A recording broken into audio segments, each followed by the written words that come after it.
President Obama in the Philippines today telling reporters that Syrian refugees are no more dangerous than your average tourist. He went on to say that politicians concerned about the dangers of these refugees are just trying to pander to Americans' fears. Listen to this. I think that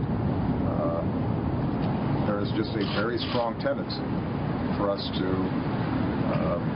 get worked up around issues that don't actually make us safer, but make for good political sound bites. But with the U.S. set to open its borders to another 10,000 refugees in 6 weeks' time, is our president wrong? And why is he making such a political issue out of something that should be a discussion about our nation's security? Republican Senator John McCain, chairman of the Armed Services Committee, joins me now. Senator McCain, thank you for being here. Thank you, Trish. Is this really the time for all this finger pointing and all this blaming of Republicans and telling Americans that they really shouldn't be scared and shouldn't have a right to be scared about these refugees, when ISIS itself has said it intends to flood these refugee populations with terrorists? I just think that this is a rather unusual situation. We've got a petulant president of the United States outside the United States attacking the members of another party who frankly reflect the view of most Americans. We have to be sure, Trish, that we have the proper procedures, the proper enforcements that make sure that someone sent by ISIS doesn't come to the United States of America, especially in light of these attacks in France. So why wouldn't it be reasonable for a president of the United States to say, look, I'm going to work with my Republican colleagues. I'm going to call a pause here so we can review all of the procedures that we use to make sure that the Republicans and the American people are confident that there's not going to be an attack in the United States, just as you said, as threatened by ISIS. And does anybody think that they aren't trying? And as you know, we have one of the Paris bombers came through Greece. We have had people arrested in Honduras with false passports.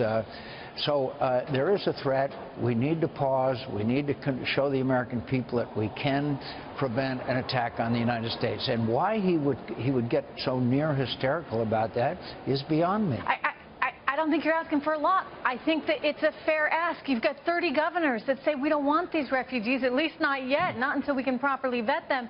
You have members of the president's own administration that have said we don't have the proper vetting procedures in place right now. You know, to at least have a conversation with both sides of the aisle and with governors and the American people to make sure that people feel safe and secure. Again, I don't think that's asking for a lot. Why is he so adamant? He's angry. He sees his whole reason for being as far as foreign policy, national security is concerned, crumbling before his eyes. He came to the presidency for two reasons. One, not be Bush, and second, to withdraw from all of these conflicts in the Middle East and leave behind, with a deal with the Iranians, a peaceful Middle East. And withdrawal of all Americans, which was the reason, one of the major reasons why we're in the debacle we're in today, pulling everybody out of Iraq, saying he's going to pull them out of Afghanistan, and frankly, a total misreading of the threat that ISIS is. That's why he called them the JV. That's why he said they are contained a short period of time ago. It's just astonishing, and it's a little saddening. And I've said, and I'll say to you again, we Republicans stand by, ready to work with him. This is too serious. We're ready to do that. And my second recommendation is, why don't you get the smart guys that made the surge work, like Petraeus and General Keane and General Mattis. I could go down a long list of you. Get them over to the White House and say, hey, my policies have failed. Now, what do you think we ought to do? And I guarantee you they could give him the advice and counsel that could turn that around immediately, because ISIS is not that strong, and we're the strongest nation on earth.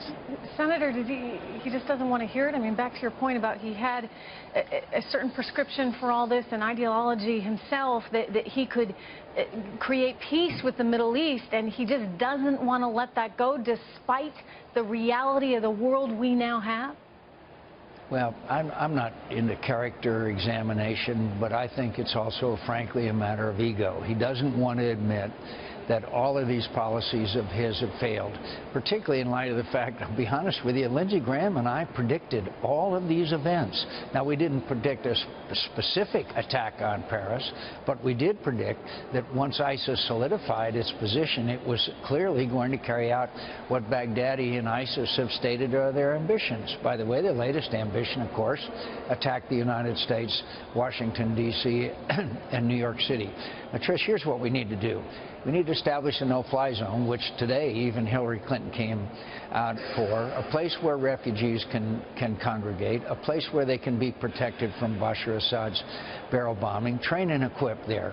Then you send in a force of about 100,000 of Sunni, of Turks, of others, including French, and other European countries, of which we have 10,000, about 100,000. You send them in, and you go to Raqqa, and you take out ISIS. You have to destroy them before they metastasize further. Senator McCain, thanks for crystallizing it. We hope he's listening. Thank you very much, sir.